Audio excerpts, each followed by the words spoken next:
What's up, guys, and welcome back to a brand new episode of the NeoVintage podcast. I'm Jabril, and I'm with Steve. Hope everyone's doing well out there.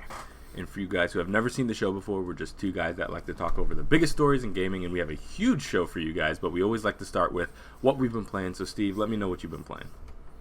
All right, yeah. So mainly three things. Some of them I could probably go through pretty quickly. Been playing Zombies Ate My Neighbor and Ghoul Patrol. All right. That they re-released that everywhere, so I got it on Switch day one. I love those games. I was well unaware that it was like Lucas Arts games and stuff like that, which is made sense why it took so long for it to come through. But yeah, those are the old school SNES games. I played them tons when I was younger, and so I beat them both. They're not long games. They're not necessarily hard games. This one has like a sort of save state. And then there's the password thing, to jump back in your level. And luckily with the Switch, I just have to screenshot it. Yeah. So I was able to pretty much blast through. Those are really great games. To get both of them in a little, I think it was like $15 bundle. You get both Zombies Ate My Neighbor and Ghoul Patrol all in one, which is great because those games have been kind of lost in limbo. So it's the original games, right? It's the original games, not remakes. It's the original. Okay. They got nice little frames and stuff like that, but they are pixeled there. It's not like cartoony. It's nice. Ports pretty much. But they play great. I love the soundtrack. I love the sprites. I don't know why I always enjoyed when they jump on the trampoline and stuff like that, and they get like all big. So it's all there in its original form, and obviously I think it released everywhere. But on Switch it's just chef's kiss for me because it feels natural there. That's where it was for me. And again, super glad that they put them both together. So obviously I don't have too much to say because those games speak for themselves and they're just great in their entirety. Also, I have been playing Scarlet Nexus. I did have this last time we recorded, but I was like an hour in. And obviously and I'm sure anyone listening knows, anime games don't start off Russian, so that first hour is a lot of story, a lot of cutscenes. I'm a little deeper into it. I want to say I'm like just under 10 hours or so, and I was really not for this. Not that I wasn't for this game since its announcement and stuff like that. I was always just kind of like, oh, it's such a weird thing. It's like I thought it was gonna be like a Code Vein for me, but where Code Vein really pulls to like that Soulsborne style, we have the Scarlet Nexus, which is almost more like a Nier Automata Devil May Cry fit. Okay. Like gameplay wise, it's really quick action based. A lot of the stuff, a lot of these elements aren't like brand new. Like there's a lot of like telepathy, picking up items, and the way you interact with them feel really like Control, where it's like just baked in so nicely where you can just like do it without thinking, and it works really well. The party system is really great actually, where depending on who you have with you or who you choose to have with you in your relationship with them, like if you strengthen it outside of like the missions, you can get a little bit stronger like electricity attack, and you borrow these elements from them, and there's like a lot of deep systems in this game. It's a little overwhelming at first, I'll be honest, because it is like back to back. They give you like 2 missions, then you go back to your home base and you work on your relationship with people if you want. If not, you can just truck through it. But it's weird because like people still say I'm early on. I'm not even at 10 hours, but I really like it. The game's really fast paced. It does feel a little weird. I have it on PS5 and it's not really optimized to PS5. Haven't had any crashings or anything like that, but it's just sometimes it just feels like it's not snappy. Like I did play the demo, if I remember, on Xbox, and it felt slightly tighter there. I don't know what it was or if it's just what I was coming from. But I really like it. The characters, some of them are sort of generic anime characters, I'll be honest. But you have the 2 protagonists who play different stories, but they have intertwining stories where so I chose the female to play first because that's where everyone says you should. But the male option appears in the story quite constantly, actually. But then he disappears for a while and then comes back, and so to get the full story, you're supposed to play through both of them. I don't know if I'll be able to do that because I heard the story's pretty long in one of them. But it's really cool, neat game. I was wondering why Xbox was really pushing this game a lot, right before launch with that big deep dive at E3 after their conference and stuff like that. And it makes sense now because there's a lot of good stuff here. It's a really solid game, and I'm actually glad I picked it up now when I didn't really have too much going on. Like I really wasn't playing much on my PS5, so I was really glad I was able to get it on a small discount too already. Because I actually do think it's really worth it, and every time I launch it, I really enjoy my time with it. Again, I wish some of the environments were a little bit different. I don't know if that expands, but it's a really interesting game. It caught me by surprise, so I'm actually really really quite a fan of Scarlet Nexus now. So I'm glad that's there. And the last thing I've been playing, I guess it's no real surprise, Legend of Zelda: Skyward Sword HD. Yes. Yep, I couldn't pick it up Friday because I got home late from work. I had to go pick it up yesterday. Want to say I'm like 4 or 5 hours in, which again, Zelda's kind of the same thing where sometimes those 4 or 5 hours not much has happened. But I got past the introductory section. I'm in the first, or actually the second world when you go down. And I've been a big proponent on and off camera of how much I dislike this game. I really only played it once. This was the only Zelda game I've ever beaten because of not only being locked on the Wii, and I didn't have a Wii for a long time, but the motion of it and the stiffness of it. You know, every time you picked up an item, it would repeat the introductory of that item. Playing the HD version feels so much better. You know, a lot of the music I really couldn't remember, so it's almost, I'll be honest, it's like I'm experiencing this game for the first time. I remember almost nothing of this game. I remember the bird racing and getting, you know, the sailcloth and stuff like that, but you know, I forgot a lot of these elements that just made sense. It's also, I don't know if it's just me, this is the most romance I remember seeing between like Link and Zelda. Yeah. Like a lot of like that romance tension, which we've gotten slightly throughout, I don't know, the 30 Zelda games we have, but this one is the most prominent I've ever seen it, and I do not remember that at all. I think the workaround for the controls for the first hour where no matter what slash I wanted to do, I would end up doing the circle spin, which would eat my stamina. So it took me a while to understand the swiping almost. It's how in my brain, I look at it as if I have to swipe. Especially since I had just came off No More Heroes 1, which you just have to tilt in one section and he'll slash. So it took me a while. After 2-3 hours, it's almost a little bit more natural to me. I do wish the camera wasn't attached to the same slashing stick. And I'm not gonna play motion. I'm just not gonna do that. But it's a fun game, and I take back and I apologize to this game because I think I've been extra hard on it just because of the time. I mean, 2011 I think is when this game originally came out. I was playing Uncharted 3, so of course I think Uncharted 3. You know, of course I didn't want anything to do with this at the time, but I think, yeah, I'm really enjoying it. There's a lot of the stuff I actually like. The game actually looks really good on Switch. I was surprised how different it actually looked once I looked at some side-by-sides, but really crisp, fun game, and I really can't wait to, like, that's what I want to do. Like, I want to keep playing this Zelda game that I avoided for so long because in my mind I wrote it off as terrible, and I do think this game gets a lot of unearned hate. Not that it's not, you know, has its issues, but I do think some people are a little rough on it, and I was one of those people as well. So those are the 3 games I've really just been able to jump into these last 2 weeks. So what have you been playing? Yeah, so I guess I'll just kind of piggyback off of yours. I'm also playing Skyward Sword. I'm just over 5 hours in. I've just gotten, I'm pretty deep into the volcano area, so I'm working on that right now. I can't remember exactly where I left off last night but I was playing pretty late last night. I'm enjoying it quite a bit.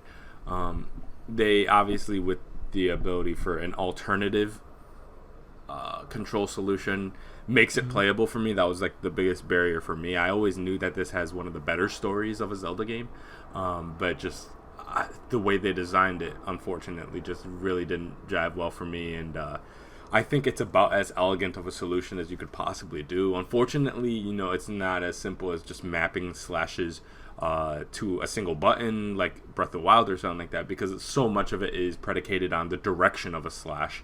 So if you just kind of gave it a button prompt, it'd be hard to direct it. You'd get blocked everything. So yeah, I in one way kind of commend them. It blows my mind that it took all this time for them to just offer an alternative, and that kind of just brings you back to that era where they were just so convinced that this is the way to design certain games with no solutions. And I mean, it's kept me from playing games and franchises that I would otherwise love to jump into, even like the Let's Go Pokemon situation where they locked this. So even up until a couple years ago, Nintendo was still pretty much on the same wave. So not much has changed in that direction. But I'm glad to be able to finally jump into this game. It looks beautiful. I love that kind of like watercolor art style that they went for. So yeah, the game is beautiful, runs solid. I'm enjoying it for the most part. I remembered a lot of the puzzles from the first one because, again, maybe a year and a half ago, I did try playing it on Wii because I picked up a physical copy of the game. So I remembered a lot of that one, but now that I'm in the volcano area, this is my first time ever seeing this. I did get this game when it first came out in 2011 or something around there. And yeah, I made it pretty much into Fair Woods, and I was kind of like, no. And I remember the part that I actually quit, which was very similar to the place I quit in my last playthrough, which was those balance sections. And I didn't really know how to like not get hit with those bomb flower thingies that stick to you. Mm-hmm. Yep. And so I was like, all right. And then I turned it off, and I probably sold it back to GameStop or whatever back then. And so this is the farthest I've ever made in it. So I'm it blows my mind that I was like, geez, man, I was probably like 25 minutes away from the first like major cutscene outside of when you leave the core areas. That could have been a motivating factor to stick with it, unfortunately. But yeah, no, I'm having a good time with it. I'm curious. I'm hoping to make it through. I don't know how long this game is, but from what the map they're showing, it doesn't look like an expansive map. It looks like at most we're looking at 3 to 4 different areas, and I'm on the second one, so I don't think this is like a terribly long game. So I'm pretty confident I'll be able to make it through, and whenever the puzzles get too much, maybe I'll just look up a guide or whatever. But it certainly has its fair share of challenges just because of the way that it's designed. And yeah, I also have the same problem with some of the directions, and I find myself completely losing stamina and unable to do anything because Link just kind of starts huffing and puffing, and that can like be make or break during a boss battle. So I'm very careful with what I do, and I'm very reliant on that backflip move when you're locked up. So I'm trying my best to get through it the best I can, but so far I'm positive on it. It just makes me wish that it's like I just wish they designed this game normal, like normal people.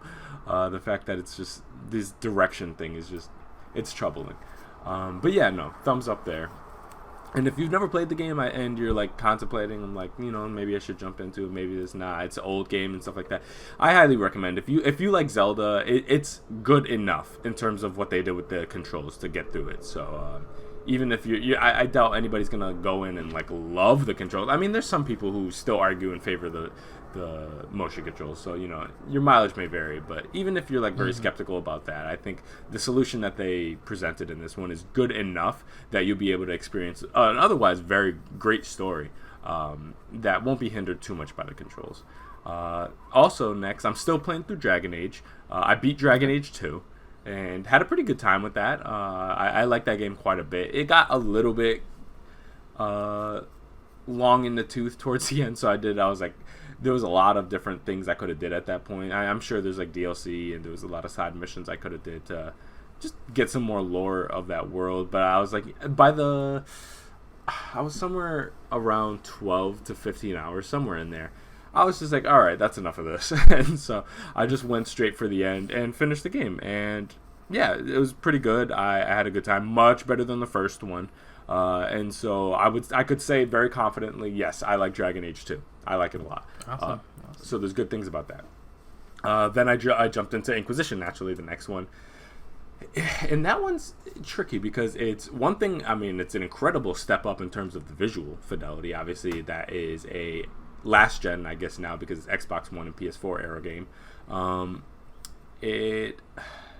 It feels much better in terms of the controls. Obviously, it's much looser. You can jump. I played as a warrior for the first two. I went to a mage for this one because it got so slashy by the end of 2, where some of these battles were lasting like super long. So I was like, you know what, that's enough of that.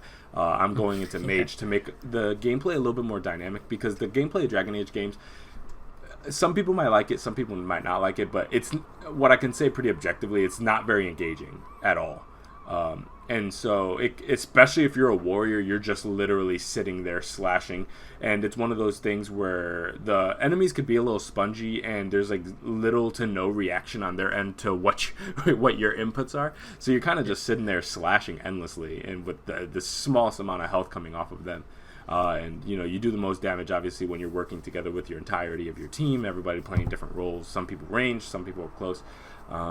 And I was like, I can't do the warrior thing again. I just can't. After all those hours of, 8 hours of Dragon Age 1, 15 to 20 of Dragon Age 2, and now I'm going into Inquisition. I need to do Mage, because it's just a little bit more dynamic in terms of the different powers you have. And so from that regard, I'm more entertained. But I do think that the story of Inquisition is way more boring than 2. It's just boring, to be honest with you. There are some interesting things they're doing with the lore and with the Fade rifts, and the dream sequences of the Fade in the second one are having physical manifestations in the third one, so that's cool. But there's just points where I'm sitting there, and the way that they design it is to do certain core missions in the storyline. They want you to have a certain power level, and it's basically points that you have to spend. So like you have 16 power, so you have 16 points to spend, and the next story mission might use 15, so you'll use 15 of those points. You'll have power 1, and then you get more and more power by doing kind of side missions and different stuff, closing Fade rifts around the world and stuff like that. But in between the main story missions, the stuff that you have to do, I think, is just crazy boring, and you're kind of doing the same thing over and over again. And unfortunately, it does a piss poor job of indicating what you can even do. So I find myself like, it's like, all right, I need 10 more power before I can do the main story mission coming up. They want 15. I'm at 2 right now, so I have quite a bit to do around the world. But they have no indicators of what missions I'm equipped to on a level basis to do and what I can't do. So oftentimes I find missions like, oh, I want to do this, and I go there, and all the enemies have the red skull over them, which means that they'll do so much damage that they'll practically be able to one-shot you, or you'll do so little damage that it'll take you forever to kill them.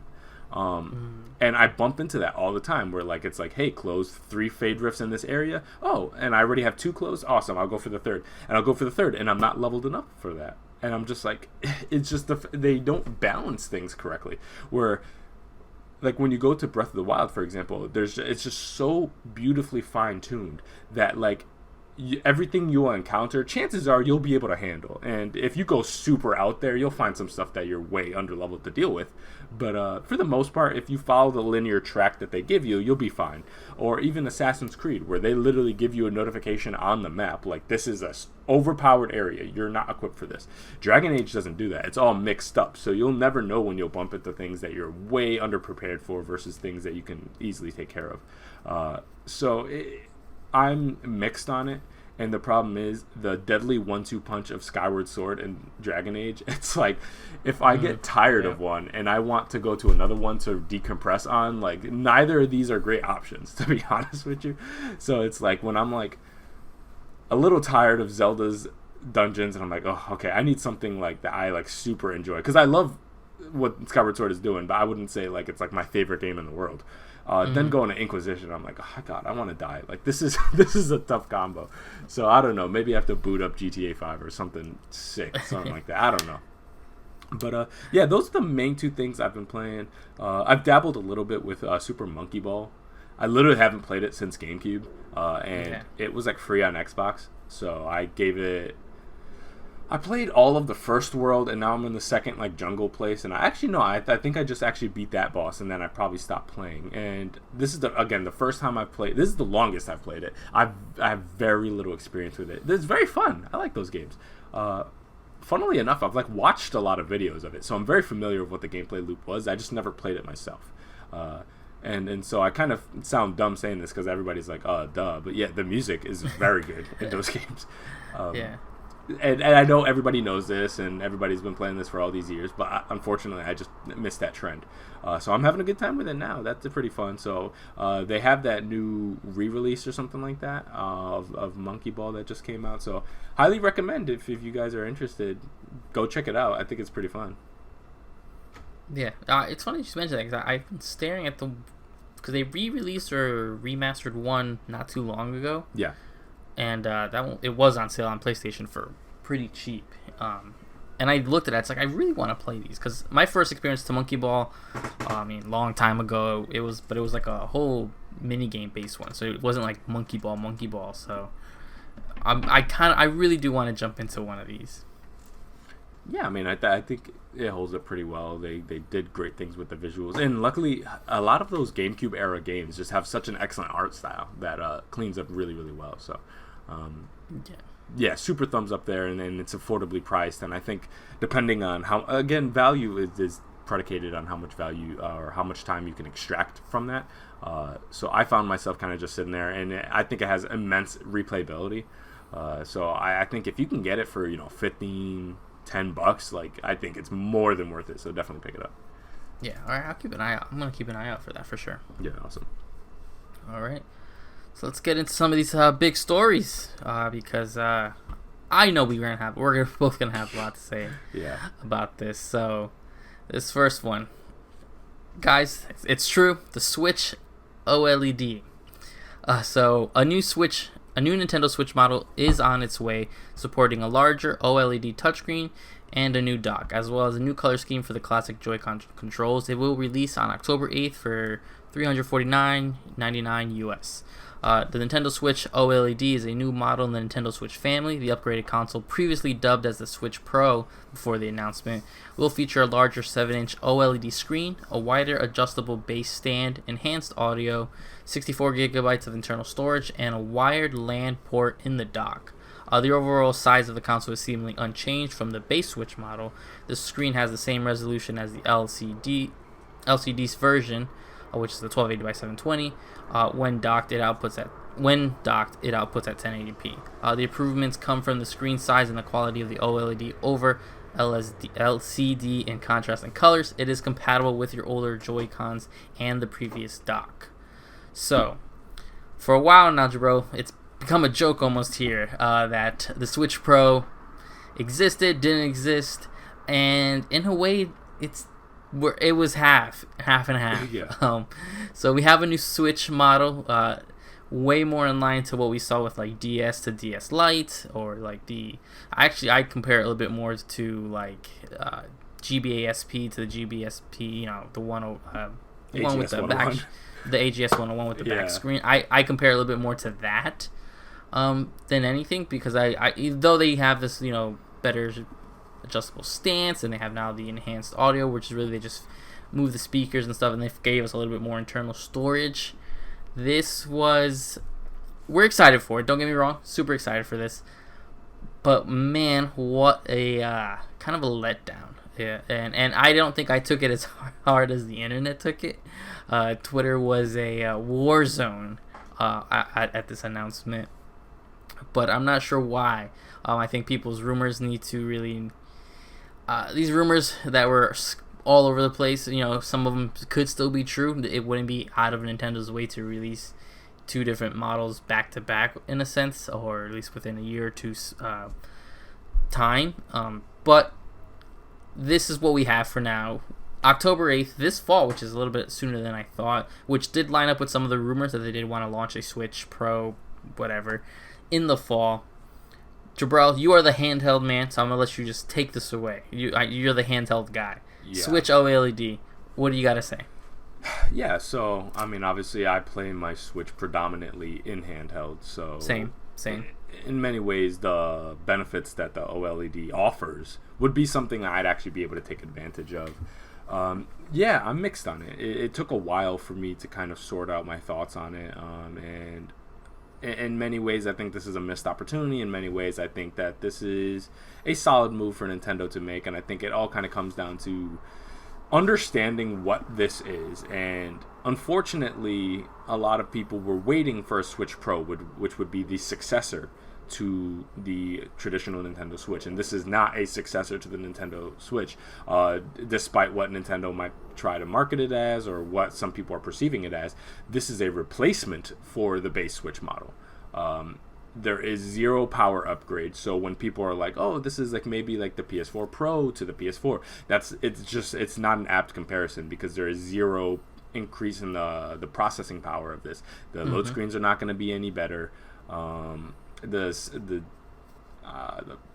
battery life is not going to be significantly improved at all.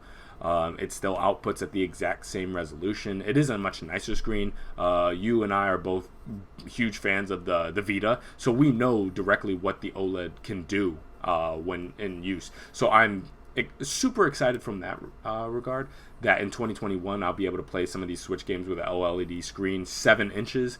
That sounds awesome. So I'm happy. Don't get it twisted. I am happy about it. Overall, you and I both pre-ordered it, so it's not like we're not going to get it.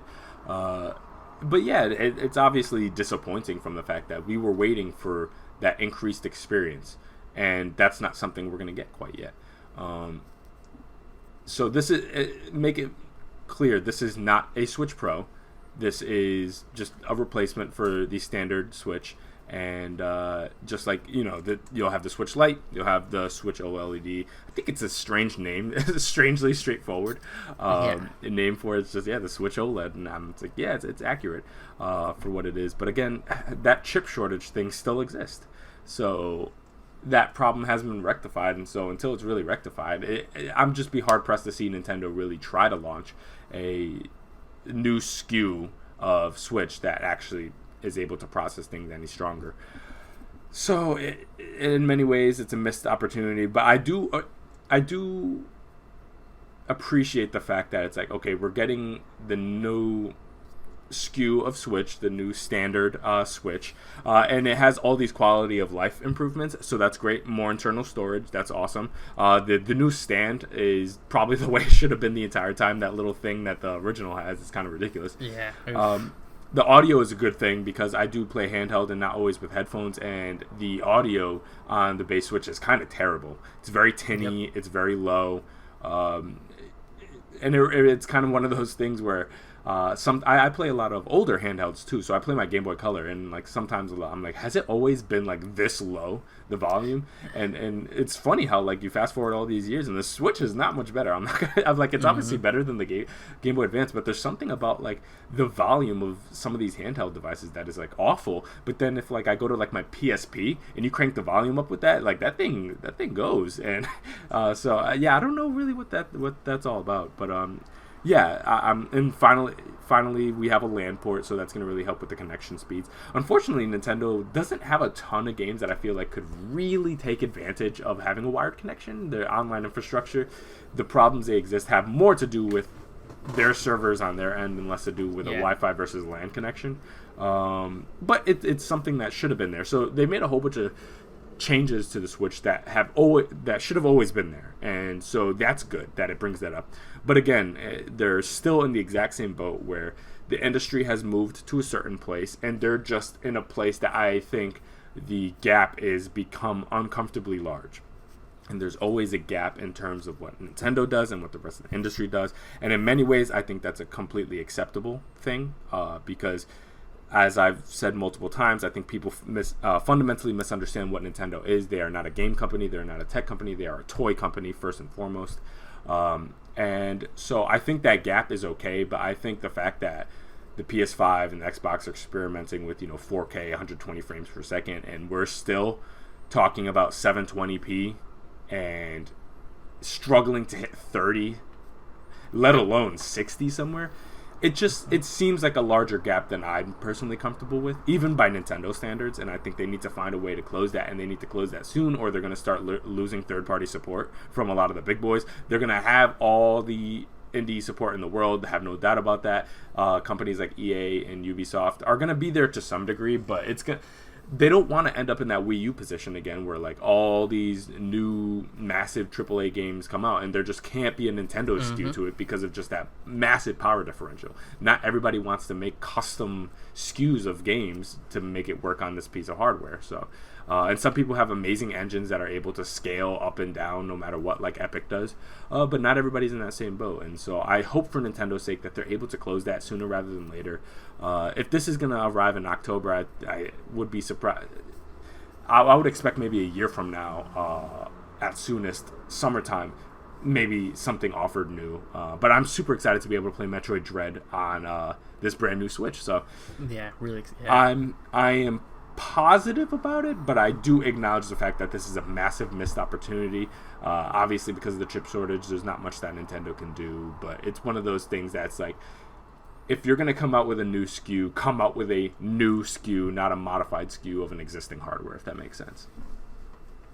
No, yeah, it does. It's weird because they are in a weird place, but it's almost like they put themselves there, referring to it almost as a new Nintendo Switch model, when really it's, like you said, people were hoping the PS4 Pro to the PS4, where really we got the PS4 Slim to the PS4 exactly. in this Switch. It's how I keep looking at it when people ask me, when people who aren't in the know ask me, and they're like, "Oh, so what's that new Switch?" And I'm like, "Oh, it's just a redesign."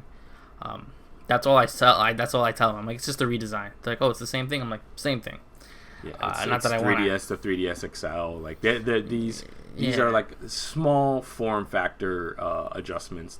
But until that processing power is upgraded, then you can't really you can't even say 3DS to new 3DS XL because there was a power increase. There was a small power. Very small, not really used at all. Negligible. Like I mean, they what it was like Xenoblade or something like that. So there are a couple. Yeah. Monster Hunter 4. Yeah, it's a good thing overall, but it's just a shame, really, that after all that Switch Pro talk, that here it is. I love seeing the meltdown of like fans being like, "Oh, all these journalists were lying," and the journalists kind of like trying to cover their bases, being like, "No, Switch Pro existed at one point, but they changed their plans." So it's like, I mean, at the end of the day, it's Nintendo. They're very hard to predict at the end of the day, and I'm going to get it. Also, for people who are having a really hard time getting a pre-order of this, what I will say is that objectively, this is easier to get than the PS4, the PS5, and the Xbox Series X. Absolutely. You got to turn those notifications on, guys. Like, if you don't have the notifications on I'm talking Wario64, IGN deals, cheap-ass gamers, stuff like that, you got to turn those notifications off. Otherwise, it's going to be really hard for you to just stumble across a listing. But, guys, I did kind of randomly on a whim, saw Walmart go live, and I was able to get a third pre-order. Now, in my defense, I'm not a scalper. I'm not collecting Switches. I canceled my previous one. I just wanted the white version versus the neon version. Yep. So they're not incredibly hard to do. You just got to have those notifications on and kind of be ready when they come. Have your cards saved, have your logins in, have the app if you need be, have it bookmarked if need be. But yeah, they are gettable. These are not as difficult to get. So I see a lot of people talking about like, oh my god, the Switch OLED's harder to get than the Xbox, and it's like, hell no, they're not. No, way easier, because PS5 I got super lucky. That was not easy to get. So. Mm-hmm. And you could speak to the same thing. You were there. We're texting each other back and forth. It's like it's not easy.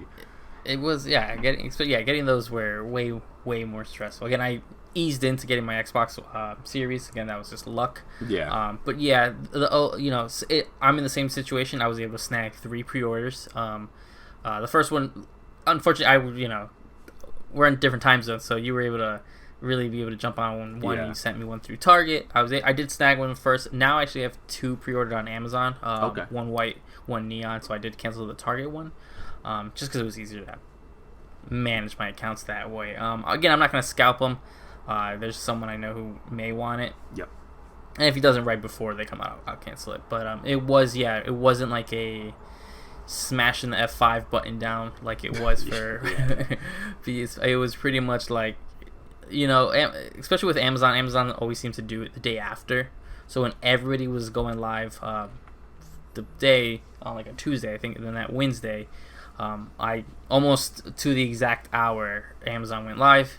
I snagged the neon one first, and then I snagged the white one second, because that's the one I actually really would like if I decide to go for it. But definitely, I love the white.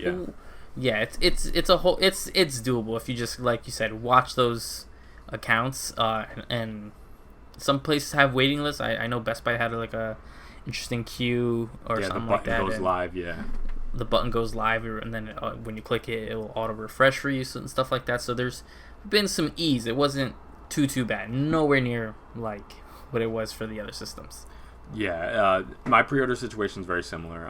I got it on Walmart, the neon one originally, and then I had someone who helped me out. They got a pickup order on Best Buy for the white one. But because I'm a boomer, the pickup situation just makes me nervous. The whole thing makes me nervous, but I'm just like, I wanted to keep, so I kept my Walmart one that's kind of like a backup. And then I was able to secure a Walmart shipped to me in white, so I canceled the neon. So I have 2 white ones pre-ordered, one for pickup, one for ship. The ship only problem is it doesn't ship, or it won't arrive until October 20th. So it comes way later, and my pickup would be obviously for same day as release.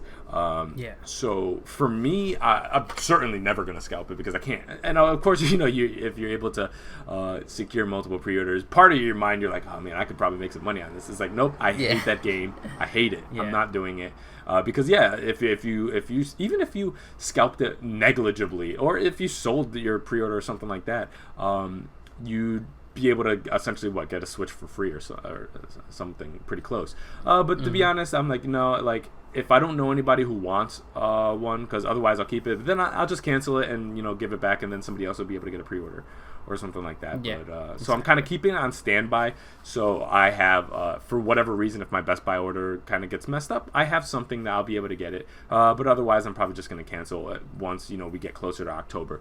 Like maybe late September or something like that. I'm like, okay, nobody wants it, I don't need it, I'm just gonna cancel it. What does frustrate me though is that this was such a great opportunity for 2 different kind of colors. They went back to the neon thing, and I'm like, why? Why do that? It's been 4 years, 5 years, enough with the neon. How awesome would it have been if they went white and maybe matte black or something like that, or a burgundy or a lavender. There's so many cool colors. I would have loved the lavender, white and a lavender SKU or something like that, because that's enticing. To be honest, I'd be happy with either, but just 2 new SKUs as opposed to the same neon blue and red, which some people liked at the launch, some people didn't. I was never really into it, so I got base gray. I have the neon blues and reds now from you that I bought up at you some time ago. Yep. So even I'm looking at the Skyward Sword one, and I'm like, oh, I want a different color. It drives me nuts.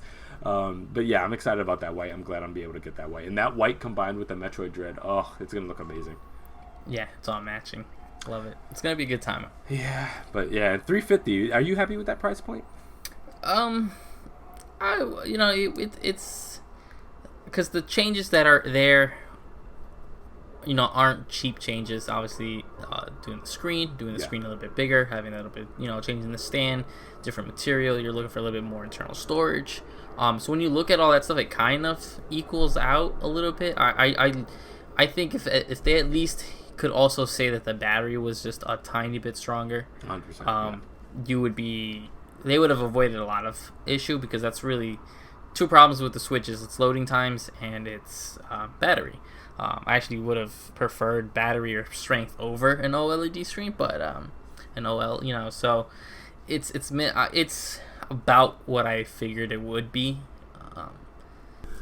All right, guys. Sorry about that. We had some technical difficulties, but that was our thoughts on the Switch OLED. It's complex. We're not 100% sure yet, but we'll probably have more thoughts for you in October once that comes out, and we'll let you know what the base experience is, because I just want to get my hands on it. And with the way things are right now, I probably won't be able to actually get my hands on this console probably until it actually arrives here. So it's going to be one of those things, kind of like the PS5, where it's the days of me kind of just chilling in a GameStop actually being able to try out these consoles and stuff like that kind of seem like a remnant of the past. So kind of going to just jump into it when it gets shipped here, Yeah, I don't see where I would get a hands-on prior to. I'd love to, but yeah.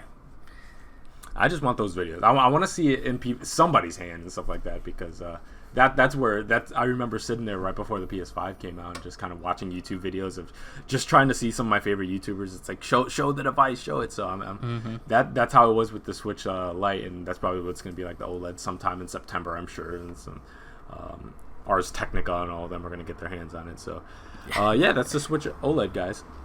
Next up one, and this is a very interesting one that not enough people, I feel like, are talking about, but as an Assassin's Creed fan, I think it's very interesting. So Ubisoft is developing what sounds like the most ambitious Assassin's Creed title yet, one that is basically a massive online platform that evolves over time, according to a report that was subsequently confirmed, at least part of it, by the publisher. So the game is codenamed Assassin's Creed Infinity, and according to Bloomberg sources, and then confirmed by Ubisoft's own statement, the report said that Infinity, or whatever the final game is given, the name is given in development, is seen through release, will feature multiple settings and room to expand in the months and years after launch.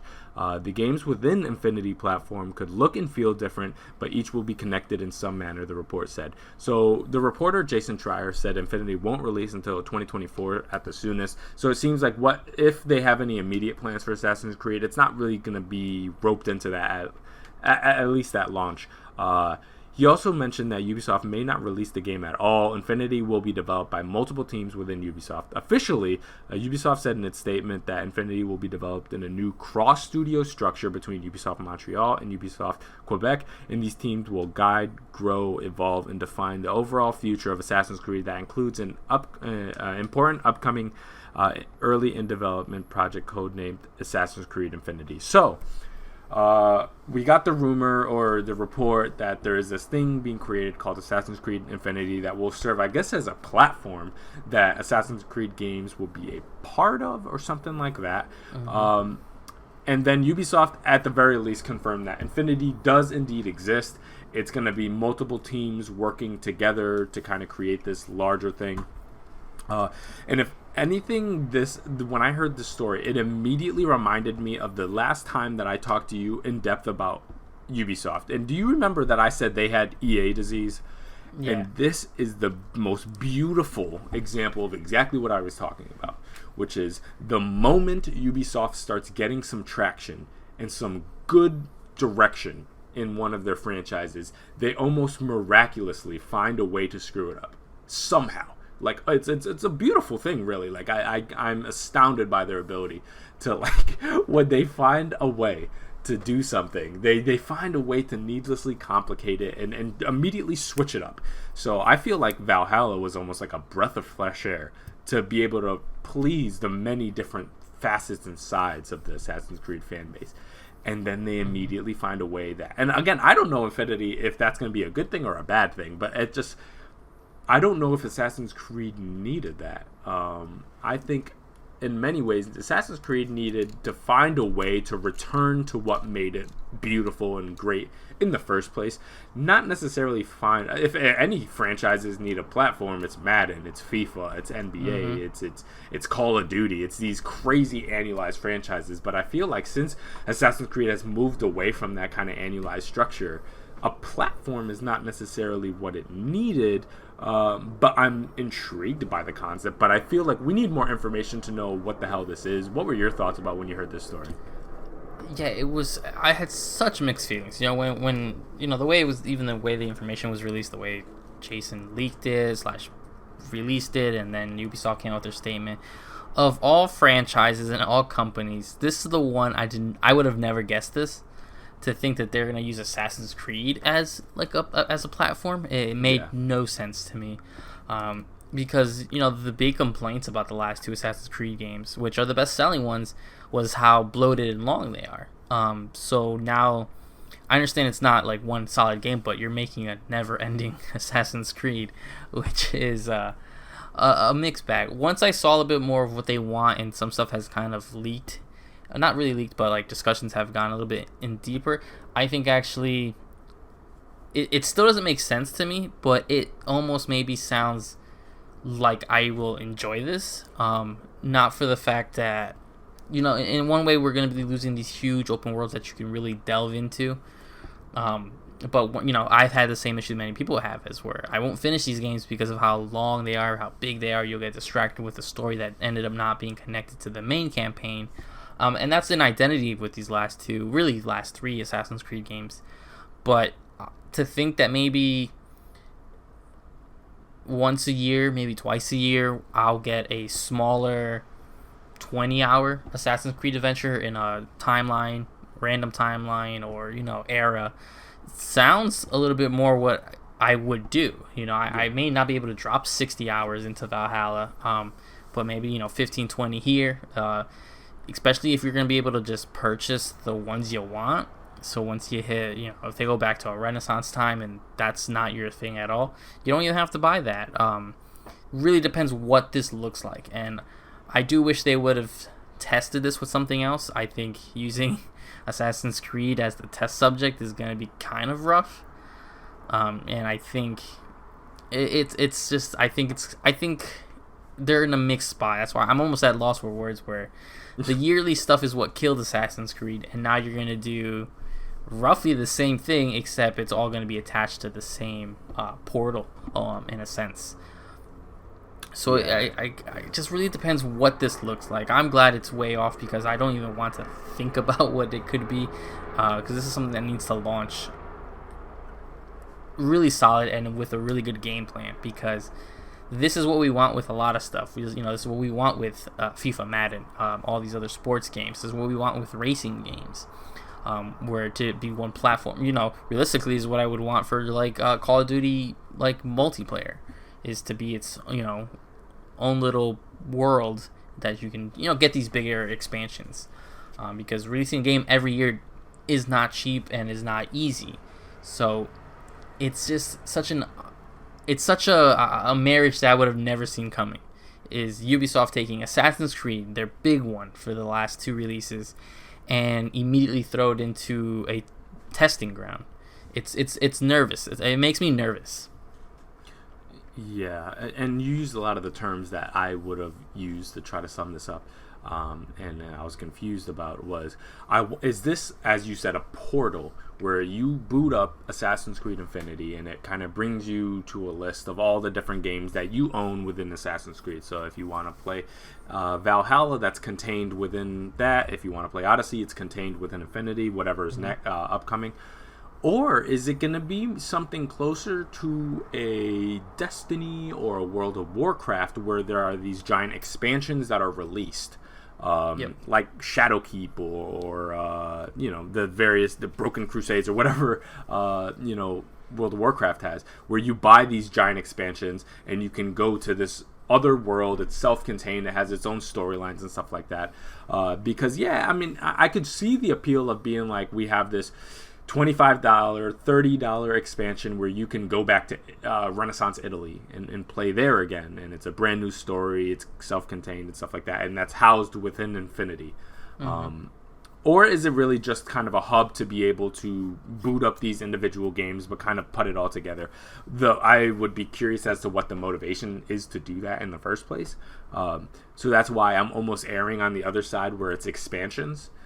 Because then the price structure, maybe that that can boost sales. Like if you have somebody with Infinity, which is probably released as a free platform, but you can buy these expansions, maybe that can increase playtime, increase microtransaction or whatever. I don't know what the motivation there is to do with that. Again, Assassin's Creed seems an incredibly strange place to do that, because I don't know if they had a problem where it's like there are these. This makes sense with franchises that I feel like have these like smaller, less noticeable differences between each iteration, where you could be like, okay, maybe sell this as a platform and sell the latest update to it, like an NBA, like one of the many sports and racing games that exist out there. But Assassin's Creed, these are very different individual games that are selling incredibly well.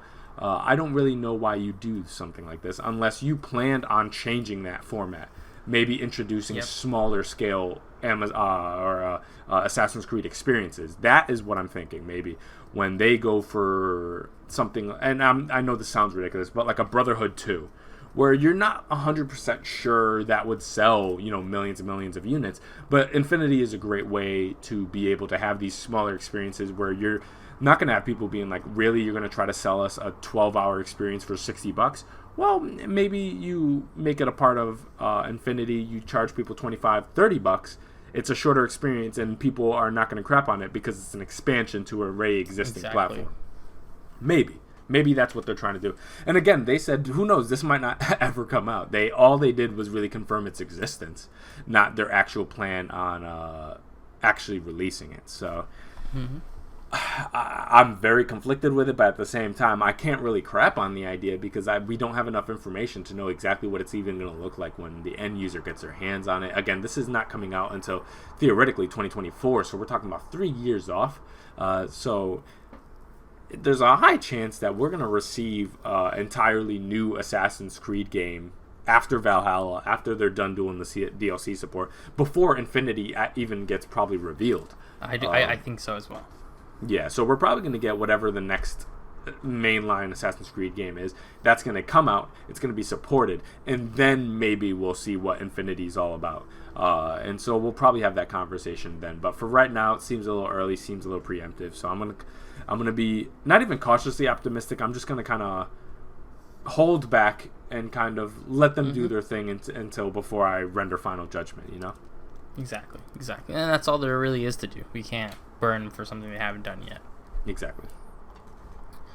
All right. So, next story, a little one kind of out of left field. The Steam Deck. Valve has announced a new portable gaming device. It's called the Steam Deck, and it's a portable gaming PC. The Steam Deck has a 7-inch 1280 by 800 resolution, 60 Hz LCD screen, a custom AMD APU featuring a 4-core, 8-thread CPU paired with 8 RDNA, two compute units for the GPU, and 16 gigabytes of RAM. The controller set up on either side of the screen has the buttons, triggers, full-size joysticks you'd expect from a modern gamepad. The sticks are actually capacitive, meaning that they detect your thumb is resting on them, and below each one of them is a trackpad for mouse inputs. There are also 4 buttons on the rear of the Steam Deck, which can be mapped however you see fit, almost like you would see on like the Elite controls and some of those off-brand Switch ones. Steam Deck also has Bluetooth and will be available in 3 different models. Importantly, however, the only major difference between them will be storage size and speed, with the graphical capabilities otherwise identical. The base version is $399 and will have a 64 gigabyte of storage, followed by a 529 model with 256 gigabytes, and finally a $650 version that has 512 gigabytes and an anti-glare etched glass screen treatment. The later two Steam Decks will also have faster SSDs, and all 3 will allow you to install and play games off a micro SD card to expand your storage even further. Set to be released this holiday 2021.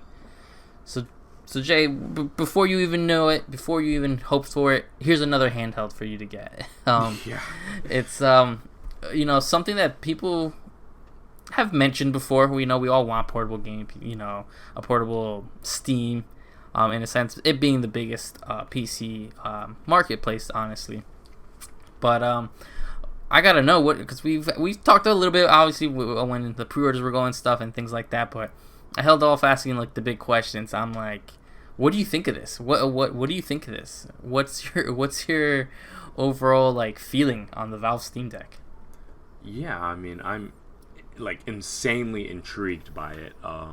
It's probably the most intrigued I've been with a console in quite a long time now. Probably since the first time they unveiled maybe the Switch or something like that. I think that was very interesting there as well. Yeah, I'm liking what I'm hearing. I'm not 1,000% sold on it because again, like it's Valve's first foray into.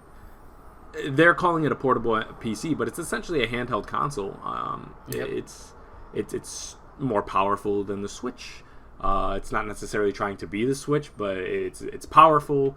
At the base level, it's only $50 more expensive than the OLED, so it's competitively priced. I'm very impressed with the tech they were able to do and being able to price it like that.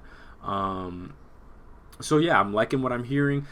they have such an incredible advantage going in the fact that, yes, it's their first foray into a console like this. However, they have one of the most, not even one of them, they have the most robust digital storefront ecosystem that exists, period. And so they have the advantage of that kind of seamless experience. Okay, because, and they're not, this is not marketing speak, this is a PC.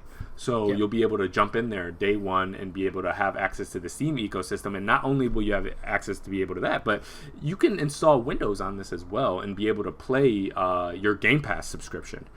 So there's nothing stopping you from there. And on top of that, because this is a PC, you have all the emulation capabilities that you would want. So this will have the most modularity in terms of being able to play around with the software end of it. Ever, period, on a console experience, but probably the most modern capabilities we've seen probably since the PSP.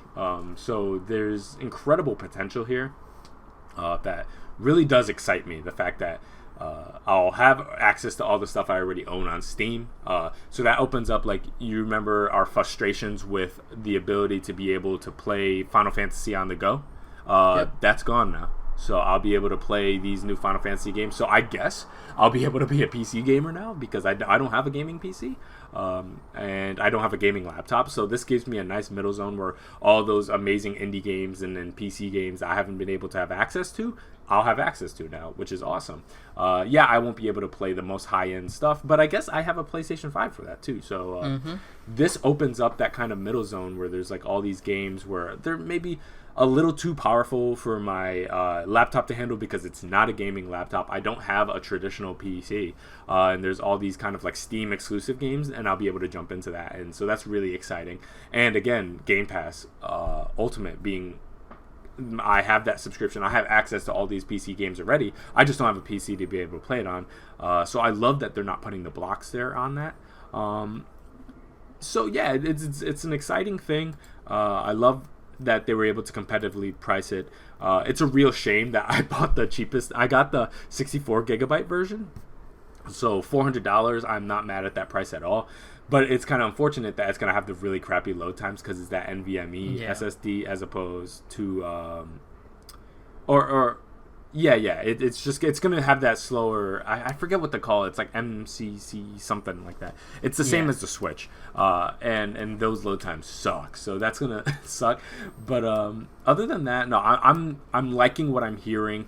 I'm not 1,000% sold on it, but I would say I'm like 75% getting this just because as a collector I'm super intrigued. It's the same reason why I have the Stadia and stuff like that.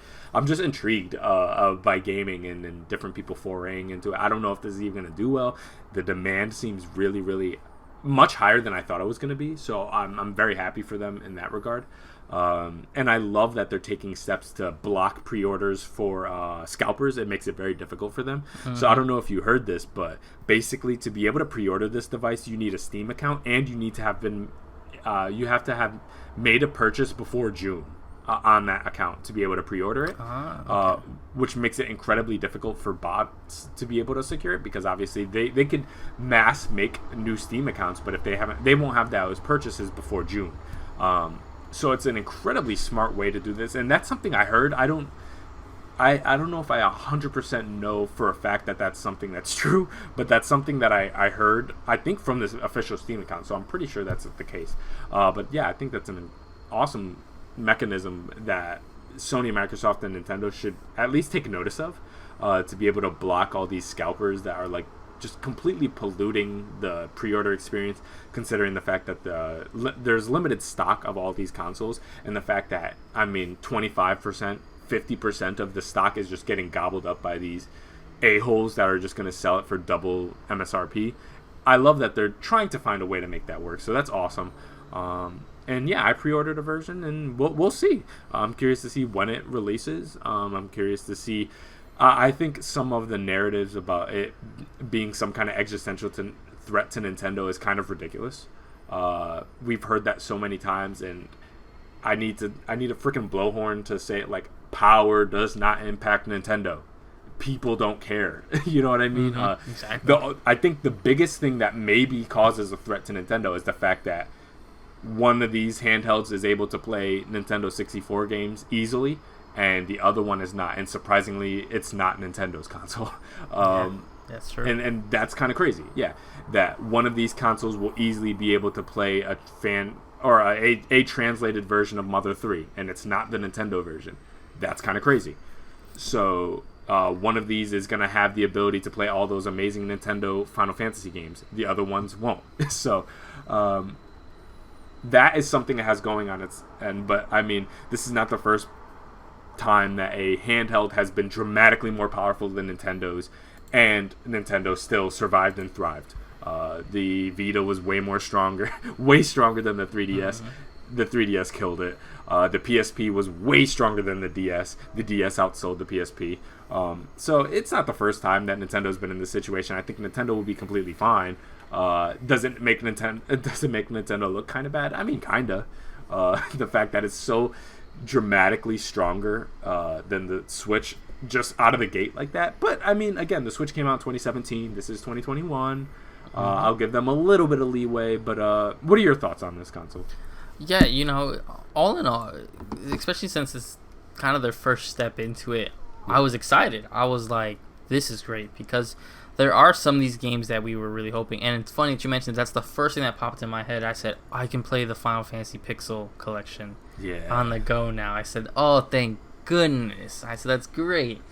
You don't have to put it on my phone and all that kind of stuff, it looks a little awkward. It looks a little bit weird, but, people who said... It's huge. The people who have gone hands-on say it feels good. I was worried about the, stick and button layout. It was very Wii U.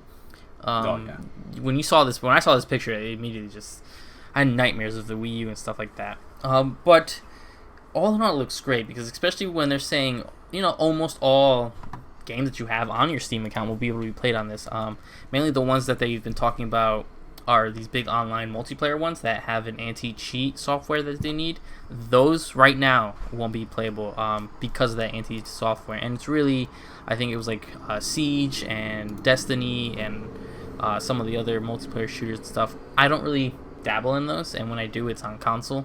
Yeah. So I'm not really worried about that. But when I go look at my Steam catalog that I can play, comfortably, I can now play Sonic Adventure 2, Adventure DX, Generations, Lost World, Street Fighter Cross Tekken, which I know is on Vita, but Sunset Overdrive is on Steam, and now I can play Sunset Overdrive on the go. Death Stranding handheld. Death Stranding, Horizon is also on Steam. Days Gone's coming. So Days Gone is there. So it is really crazy to think that. Concerns obviously are what always, when they started doing the different models, it was rough because we were trying to rush to see what really was the difference. I settled with just snagging the middle one, because it seemed best of both worlds. It was like, oh, it's got a little bit more power, but really the difference between that and the 650 version was the storage, and I think that glass treatment they're going to give you. But luckily, which sounds pretty cool. Yeah, which sounds pretty cool. But luckily with micro SD cards, the storage thing is not the craziest thing, because SD cards, I have hundreds of them all over my apartment. You get them everywhere. The big concern, and they've purposely been avoided the topic, is battery. They talk a great power, and I know we've had some people discuss, different ranges. We've heard from 2 to 8 hours, and I'm like, so what is it 2 hours if I'm playing Control? That's when they keep showing. Is it 6 hours if I'm playing Hades, because it's a little bit less taxing on the device? And they can say anything they want. It's when these people actually start getting these more official kits of it, and they test it for us, and there's always those guys who just turn it on and leave it on and see what it is. That's the stuff I really can't wait to see, because I think that's kind of the make or break it, because what good is this if I always have to be plugged in somewhere? If it's GTA 5 handheld. I just thought of that. Yeah, that's true. Yeah, dream come true for me. Yeah, I'm looking at my Steam catalog now to think some of these games I can play. Deus Ex, the 2 Deus Ex Square games that just released, I can play those. I can play Doom Eternal. I know it's on Switch, but let's be real. Come on, it's crappy. It's a crappy version. Once again, you're playing Skyrim. Skyrim's gonna be there. Skyrim. I'm looking at my list here. I mean, some of these are randos, but Fallout. yeah. But if Fallout will be able to be there. Tomb Raider, Tell Me Why, which I don't know if it's on Switch. But but also Crazy Taxi in its somewhat original form due to licensing and stuff like that. So it's going to be interesting. They're very smart where it's like they don't really have to worry about having a library and having games because they already have that. It's really to be able to deliver on all these promises is really what Switch tax. Yeah. So that's Steam is like super cheap. So all those awesome Steam sales, you'll be able to play all those games for cheap. So like the chances of me buying an indie game on Switch anymore kind of evaporates. So that was a big thing. I had a discussion with a friend who most every time we see a really awesome indie game, it's when it comes to Switch. Yeah. A lot of people did that with Hades and stuff like that. That won't be a deal anymore. I mean, it'll probably still come to Switch, but I guarantee you the sales will probably go down, especially since Steam sometimes lets you do the early access. I was playing Hades a year before everybody was talking about that game because it was here. So to have that capability is going to be great because it's only going to let it to be more accessible to people. Like you said, you don't have a PC that could, realistically do this. Now you don't really need to because why? And if you want to play it on bigger capability, like you said, Series X and PlayStation 5, they're around. Yeah, so this just opens it up amazingly. And the funniest thing about this whole thing is that I had like a super boomer moment when it was revealed for the first time, and everybody's mind went to Wii U gamepad, I guess you included. And you know where my mind went? I was sitting there like an old man. I was like, "Oh, look, the Atari Lynx. It looks like the Sega Nomad." And everybody's like, "Wii U gamepad." I was like, "Oh, yeah. I guess that looks like that too." Because I was immediately like, "Oh, Atari Lynx. That's what it looked like to me." But, yeah. I had Wii U and Game Gear. Oh yeah, Game Gear. Yeah. Yeah. You remember the Sega Nomad where you could put the full cartridges on? I want one of those so bad. So nuts. Bad. But no, this is an interesting thing. And I don't know if you got the chance to watch it, but IGN had a hands-on video, and they also did a like rapid fire questions or like 30 most frequently asked questions with Ryan McCaffrey. Shout out to him. For IGN, and they were talking to, I believe, 3 of the designers or the developers from Valve who are creating this console, and they asked a whole bunch of questions, and they were really, they're doing really great job answering all these questions, and they're open about it, and I love how, like, half the answers to those questions are like, if a PC can do it, this can do it, which is awesome.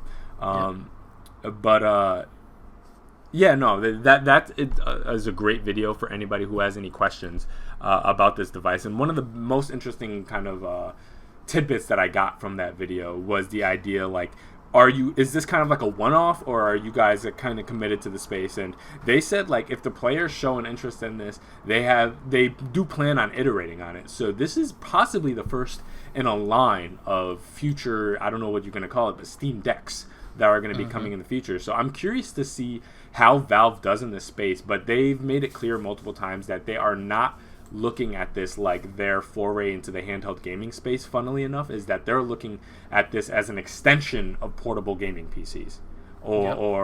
So that's very interesting, is the way they're looking at it, where Valve is not really looking at this as them jumping into the console space. They're just expanding what it means to be a PC gamer or PC gaming.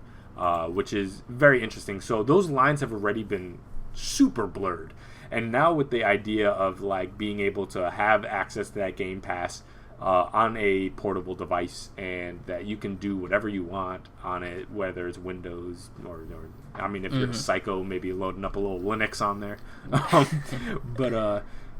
This is very interesting to just see how Valve's looking at it, because again, they're part of that PC ecosystem, but now that the console and PC space is getting so blurred, you're going to have like Valve working, making a handheld device that's kind of in very rough quotations competing with Switch, which is insane.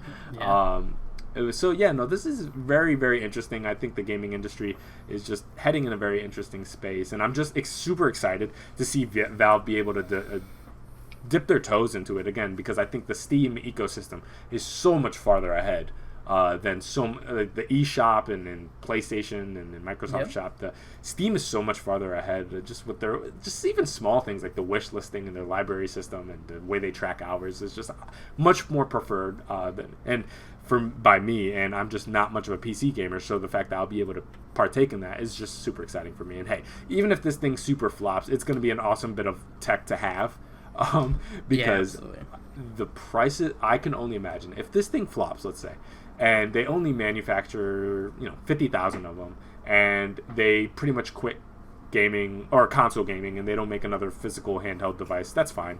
Oh my God, the prices of this thing is going to easily be $1,500 within the year, let alone blow up. So, hey guys, if you're at all interested in gaming collection preservation or even extracting value out of it, I think this is an excellent device to be able to buy, because whenever these companies dip in for the first time, whether it be Stadia, whether it be Amazon Luna, whether it be the Steam Deck, these companies that don't conventionally operate these ways, I think these are amazing collection opportunities. So just that's another way to look at it as well. Exactly. Yep.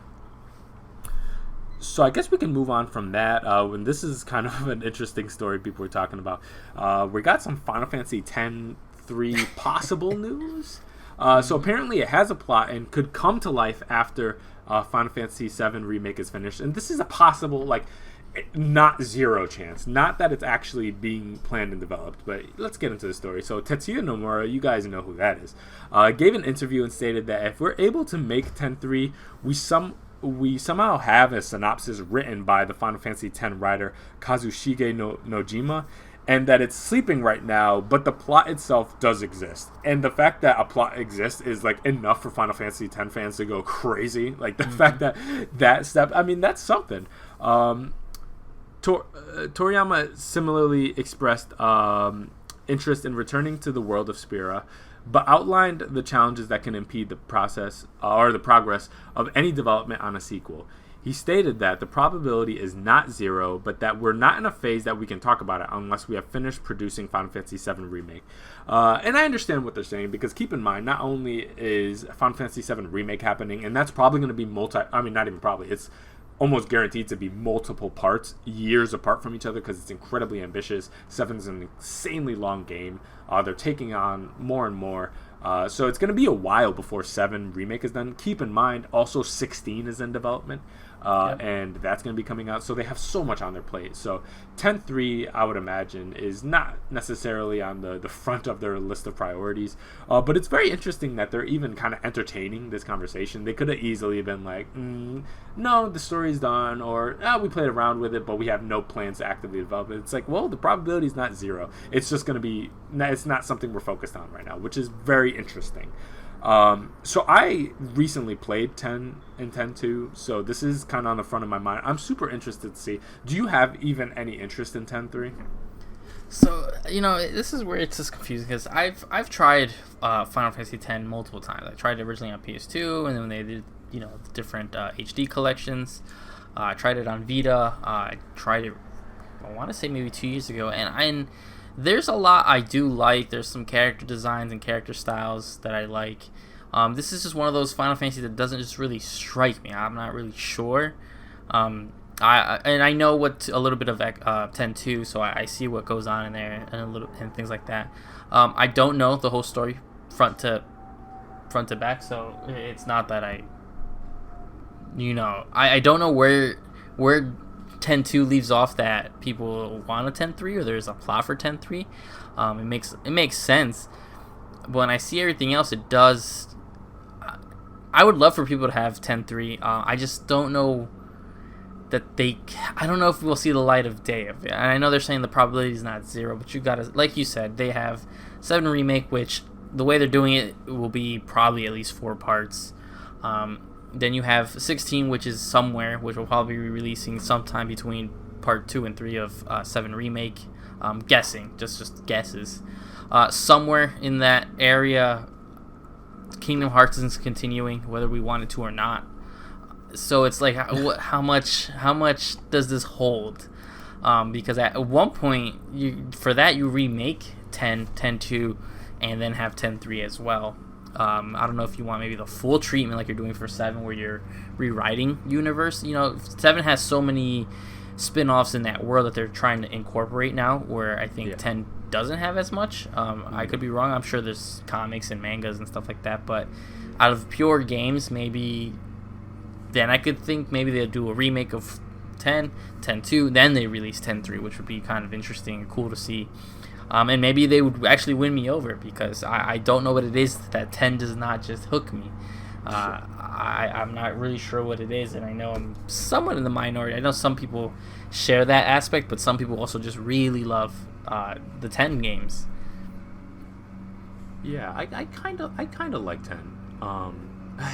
And we've talked about it before on the podcast. It's very.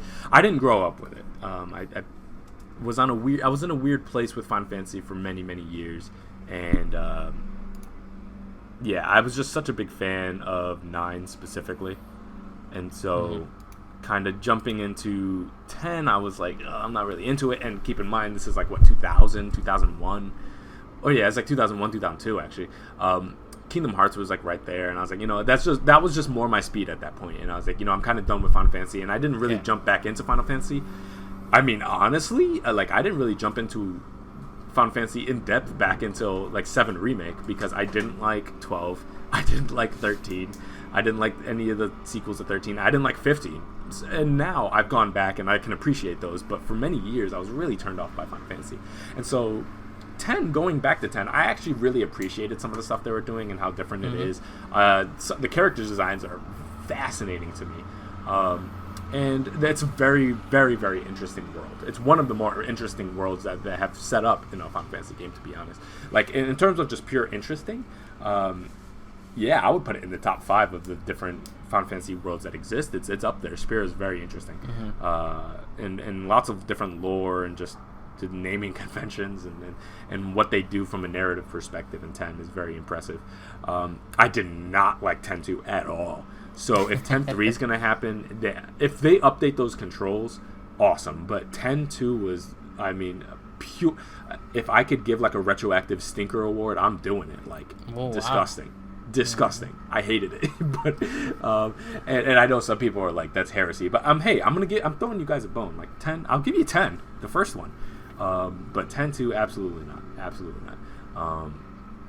But I do appreciate the fact that they kind of went with the all girls cast there, and you're that playing was as a interesting. mage.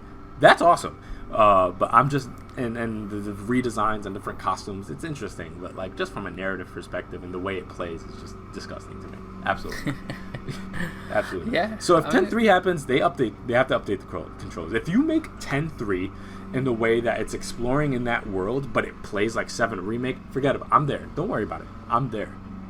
But if they're going to be playing the weird games, even if they make it traditionally turn-based, I'm not mad at that either. It's just they can't do what they did in 10-2. Don't do that to me. Yeah, they have this that want to do experimental stuff, and sometimes you lose the identity when you do that. Yeah, it's just, if they went back to 10, that's such a different change of it. That opens up many possibilities, because after all these years, after all these games in between, to go back to Final Fantasy, a previous iteration of it, that opens up now we can get 6-2, 9-2, you know what I mean? 13-4. This is it complicates things, because they've never done that before. They've done sequels to mainline Final Fantasy games many times. But keep in mind that was fresh after it. So you got 10, you got 10-2, then 11. You got 13, 13-2, Lightning Returns, then 14.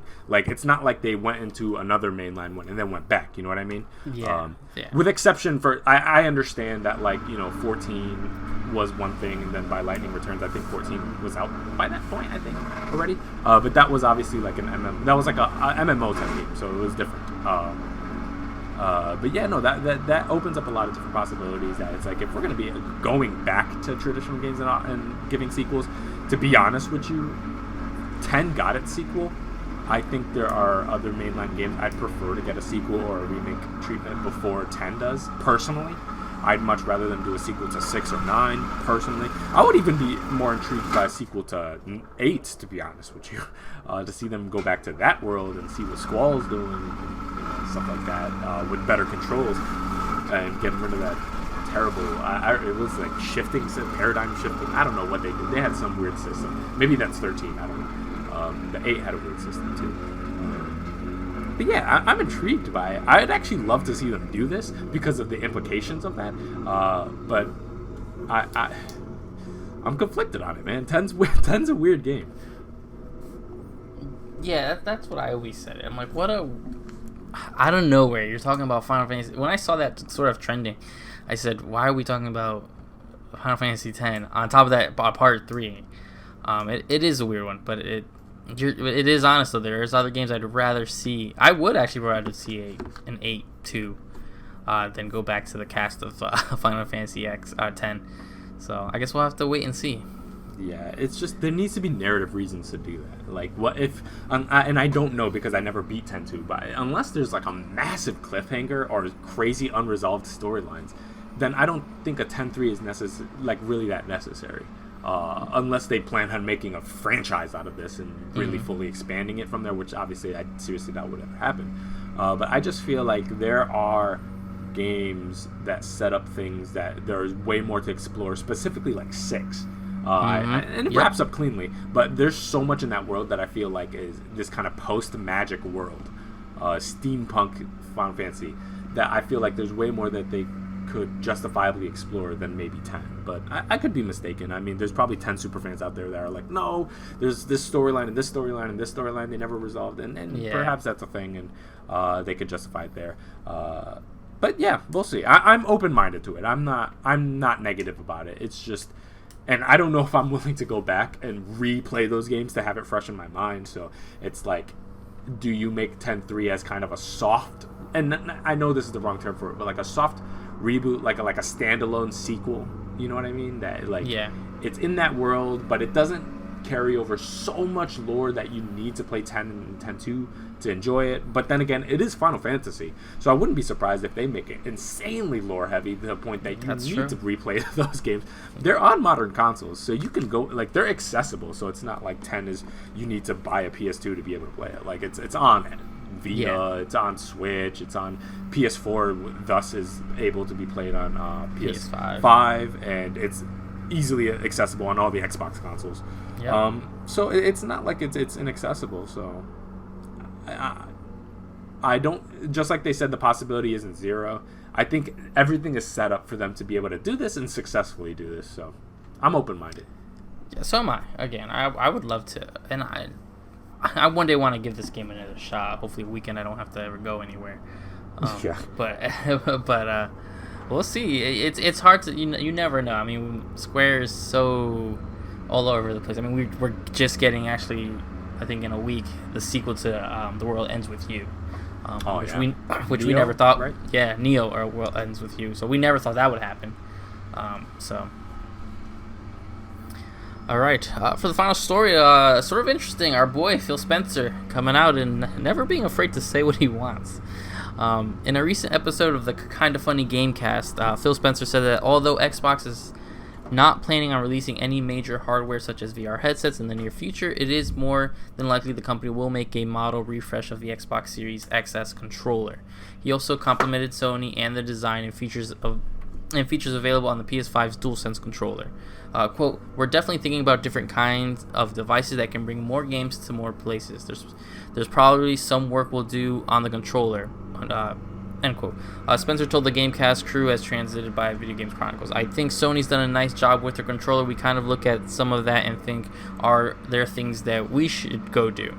End quote. Spencer also touched more into the topic of VR and Xbox, noting once again that Microsoft is not focusing on the VR for Xbox hardware. We're watching what happens on PC as it relates to the VR specifically. The best experience I've seen is Oculus Quest 2. I think that the ease of use, being untethered in its capability, just doesn't it to me require being connected to an Xbox in any way. So yeah, some big two things that people have constantly be going on for Xbox. One is Xbox doing anything with VR, and we've heard them mix going from no, we're not really looking at it to we're watching what everyone else does, but Xbox has been on this thing of wanting things just to be sort of simple. You sign into your Microsoft account, your games are there. Wherever you want to sign in, your games are connected, your saves are connected. Adding the confusion and the mess that is VR right now with wires and pricing would be a little bit complicated.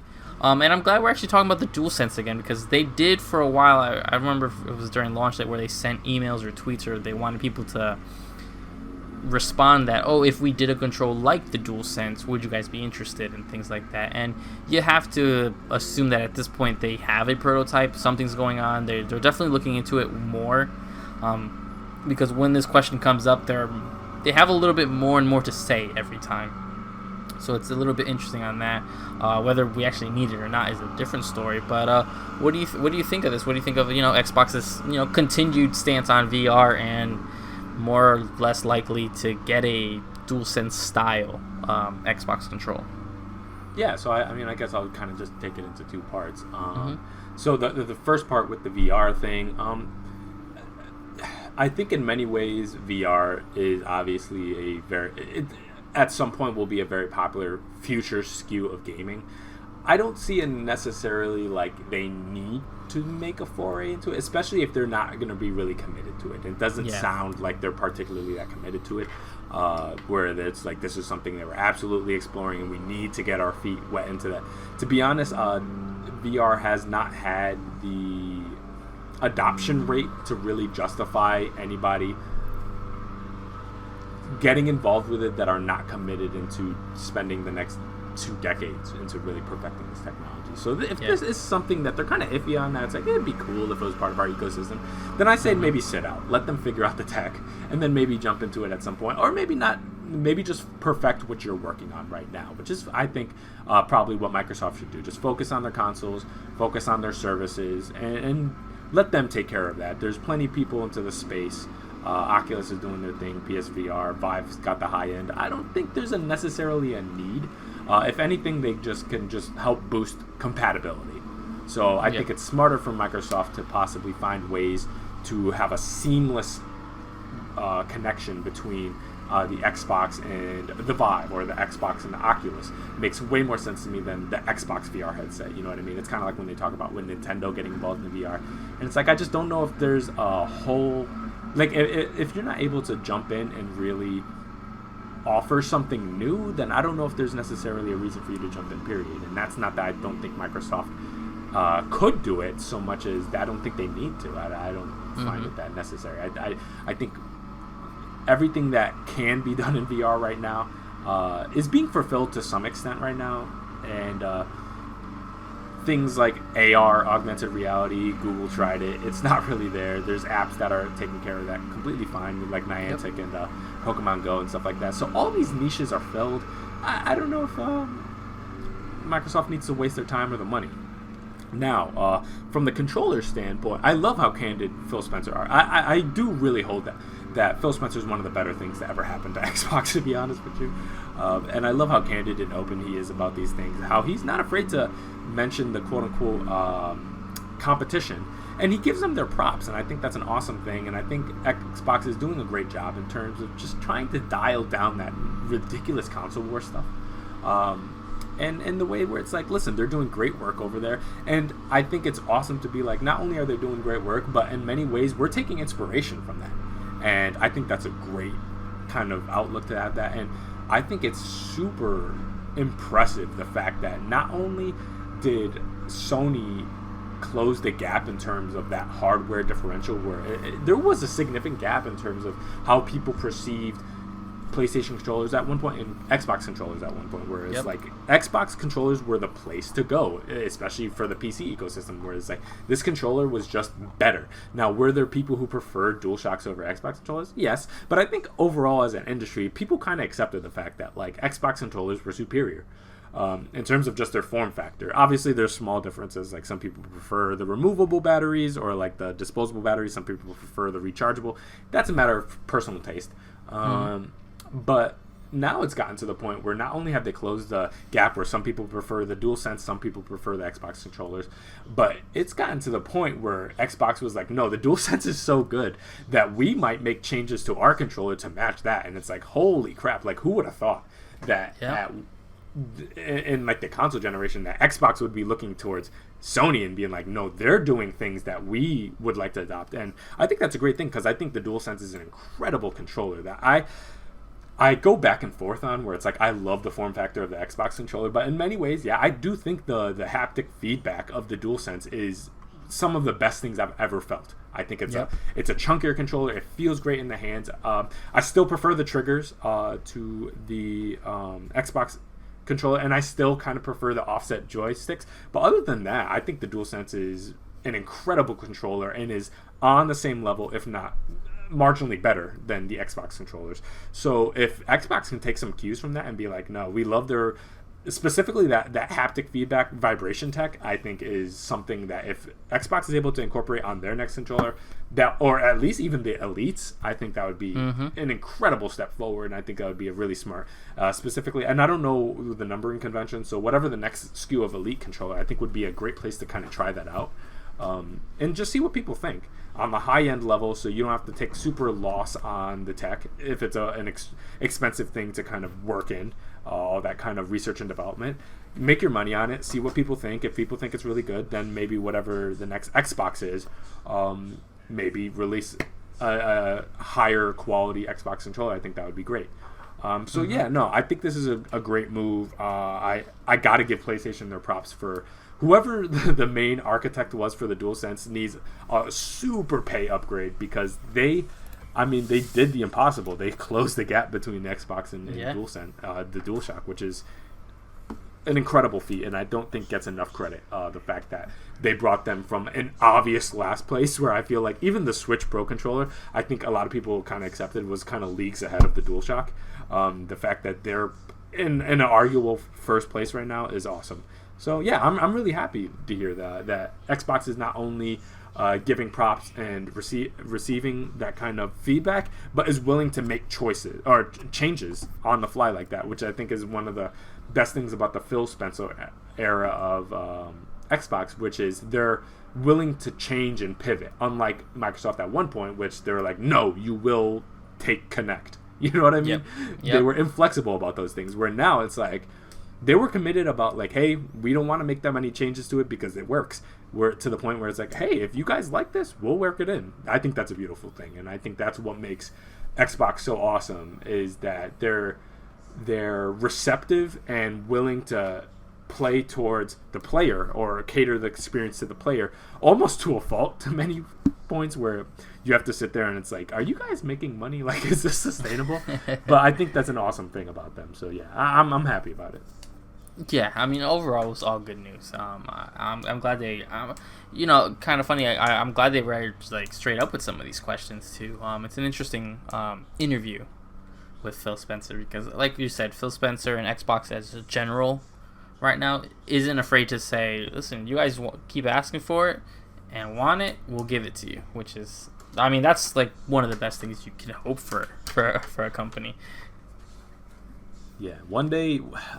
And I dream of it. One day, if Sony could just give it up in the same way, and maybe, like, imagine that podcast between, like, a Jim Ryan and a Phil Spencer or something like that, where they could just sit down and just chop it up and be like, just talk about how far they've come as two companies, and what they see for the future and ways they can work together, because the console war thing is so stupid. Like, and I understand where it comes from. People spend their hard-earned money on this, and they want to believe they're in the best ecosystem and that they have the best device. I get where it comes from. Not everybody can be platform agnostic. Most people are not platform agnostic, and so I get where it comes from. But I think the most beautiful thing about the industry is when they come together. When you saw that kind of like Xbox and Nintendo thing play together and stuff like that. Yeah, exactly. Like, if you could just see these execs sit down at a table and it's like, yeah, I mean, we compete, we want people in our ecosystem. That's completely fine. But we can give props where props is due and just look at the other industry, and it's like if like Sony could just sit there and it's like, man, the